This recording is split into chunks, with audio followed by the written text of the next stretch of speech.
আতাউর রহমান খান প্রশ্নটি করেছেন, লিখেছেন যে মোহতারাম, রাত্রেবেলায় মসজিদে নাকি জিনেরা নামাজ পড়ে।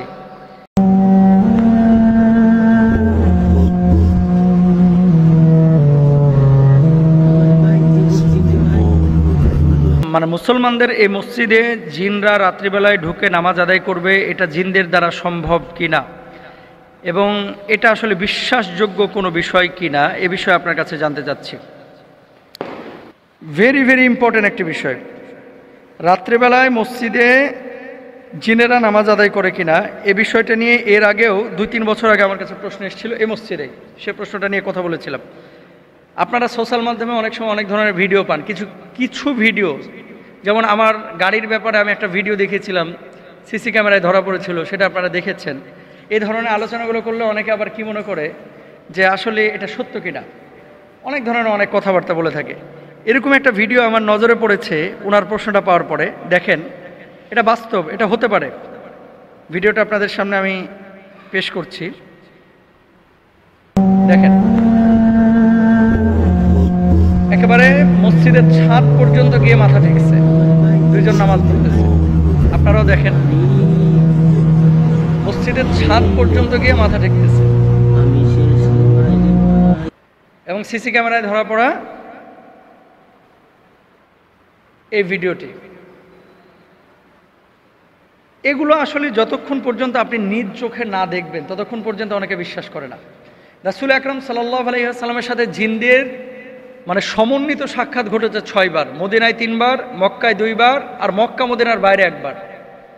রাসূল সাল্লাল্লাহু আলাইহি ওয়াসাল্লাম যখন তায়েফ থেকে এই যে রক্তাক্ত অবস্থায়, মানে তায়েফের মানুষ যখন ইসলামের দাওয়াত গ্রহণ করলো না, আল্লাহর হাবিব সাল্লাল্লাহু আলাইহি ওয়াসাল্লাম যখন মক্কায় ফিরে আসতেছিলেন, মক্কায় ফিরে আসার পথে একটা উপত্যকায় তিনি নামাজ আদায় করছিলেন। তো সেখানে কোরআনুল কারীম আল্লাহ রাসূল যখন সশব্দে তেলাওয়াত করছিলেন, ঠিক সেই মুহূর্তে 70 থেকে 80, 80 থেকে 90, কেউ কেউ বলছেন 70 জন, কেউ বলছেন 80 জন, কেউ বলছেন 90 জন, এই 90 জন জিনের একটা টিম আল্লাহ রাসূল সাল্লাল্লাহু আলাইহি ওয়াসাল্লামের এই কোরআন তেলাওয়াত শুনেছিল এবং দ্বীনের দাওয়াত নিয়ে তারা ইসলাম কবুল করেছিল। আব্দুল্লাহ ইবনে আব্বাস রাদিয়াল্লাহু তাআলা আনহু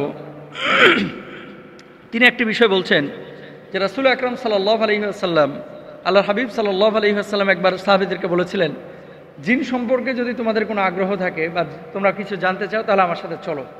তো আল্লাহ রাসূল তখন সেখানে গিয়েছিলেন। তো নবীজি সাল্লাল্লাহু আলাইহি ওয়াসাল্লাম জিনদের সাথে সাক্ষাৎ করেছিলেন, সুদীর্ঘ হাদিসের মধ্যে এটা আছে।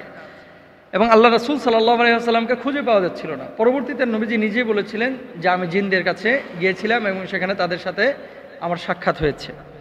পবিত্র কোরআনুল কারিমে 1, 2, 3টা আয়াত না, একাধিক আয়াতে আল্লাহ সুবহানাহু ওয়া তাআলা কিন্তু জিন জাতির ব্যাপারে কথা বলেছেন। এবং আল্লাহ সুবহানাহু ওয়া তাআলা বলেছেন, ওয়ামা খলাকতুল জিন্না ওয়াল ইনসা ইল্লা লিয়াবুদুন, মানুষ এবং জিনকে আমি সৃষ্টি করেছি আমি আল্লাহ সুবহানাহু ওয়া তাআলা আমার ইবাদতের জন্য। সুতরাং জিনকে আল্লাহর ইবাদতের জন্য আল্লাহ তাআলা তৈরি করেছেন। এখন জিন ইবাদত করবে কোথায়? জিন ইবাদত করবে তার জগতে। এবং জাহান্নামের মধ্যে মানুষ এবং জিন দিয়ে আল্লাহ সুবহানাহু ওয়া তাআলা জাহান্নামের যে উপাদান বানাবেন, মানুষ এবং জিনকে যে জাহান্নামের মধ্যে পুরাবেন, এটা কিন্তু হাদিসের মধ্যে আছে, কোরআনুল কারীমের মধ্যে আছে। জিন এবং মানুষ দিয়ে আল্লাহ তাআলা জাহান্নামকে পূর্ণ করবেন। তো জিন জাতি এখন মসজিদে যদি নামাজ আদায় করতে চায় তাহলে তারা আদায় করতে পারে। কেন করতে পারে? দেখেন, জিনদের আবাস কোথায়? আপনারা হয়তো বা অনেক আগে আমার একটা লেকচার শুনেছিলেন যে জিন আসলে থাকে কোথায়।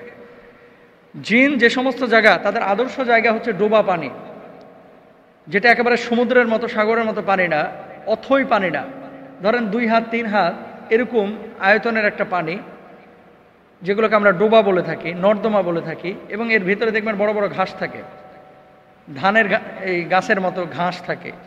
তারপরে আপনার বাড়ির ছাদ, যেখানে নাপাকি বেশি থাকে সেখানে নাপাক জিনেরা থাকে। অনেক সময় কাঁঠাল গাছে আপনারা ওই যে গরুর হাড্ডি ঝুলায় রাখেন, একটা ভুল কনসেপ্ট। কোরবানি ঈদ আসতেছে, জবাই করার পরে কি করে, ওই গরুর যে চুয়ালের হাড্ডিটা এটা নিয়ে যে কাঁঠাল গাছে ঝুলায় রাখে। কেন? ধারণা হচ্ছে এখানে বদজিনের কোনো আসর হবে না। অথচ আল্লাহ রাসূল বলছে জিনদের প্রধান খাবার হচ্ছে হাড্ডি। জিন থেকে বাঁচার জন্য আমরা গরুর হাড্ডি ওখানে রাখতেছি, যেটা জিনের প্রধান খাবার। তো এগুলো আসলে মানে ভুল কনসেপ্ট। রাসূল আকরাম সাল্লাল্লাহু আলাইহি ওয়াসাল্লাম মক্কায় জন্মগ্রহণ করেছেন। মক্কায় একটা উল্লেখযোগ্য মসজিদ আছে, যে মসজিদটার নাম হচ্ছে মসজিদে জিন। এবং একটা ওয়াদি আছে, উপত্যকা আছে, যে ওয়াদিটাকে বলা হয় ওয়াদিয়ে জিন। এখানে অনেক ঘটনা ঘটেছে, আপনারা যারা গিয়েছেন আপনারা জানেন। এবং আল্লাহ রসুল নামাজ পড়েছেন, রসুল সাল্লাল্লাহু আলাইহি ওয়াসাল্লামের পেছনে জিনেরা এই কোরআন তেলাওয়াত শুনেছেন এবং ইক্তেদা করেছেন, এমন বিষয় পাওয়া যায়। সুতরাং মসজিদে যদি জিনেরা নামাজ আদায় করতে চায় তো এটা তাদের সম্ভাবনা আছে। যদি বাড়ির মধ্যে জিন ঢুকতে পারে, মসজিদে ঢুকতে পারবে না। যদি গরুস্থানে জিন ঢুকতে পারে, আপনার তাল গাছে জিন যাইতে পারে, আপনার ওপরে যদি আচ্ছাদন করতে পারে বা আপনাকে ইফেক্ট করতে পারে, তাহলে মসজিদে ঢুকতে কি পারবে না? অবশ্যই পারবে।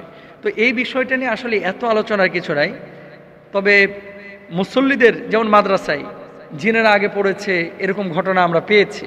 এবং আপনার আশপাশেই এমন কিছু মানুষ থাকতে পারে, বাজারে ঘাটে পথে মাঠে রাত্রিবেলায়, যে আসলে মানুষের আকৃতি ধরে আছে বা বিড়ালের আকৃতিতে আছে, সাপের আকৃতিতে আছে, সে আসলে মানুষ না, আসল সাপ না, সে জিন।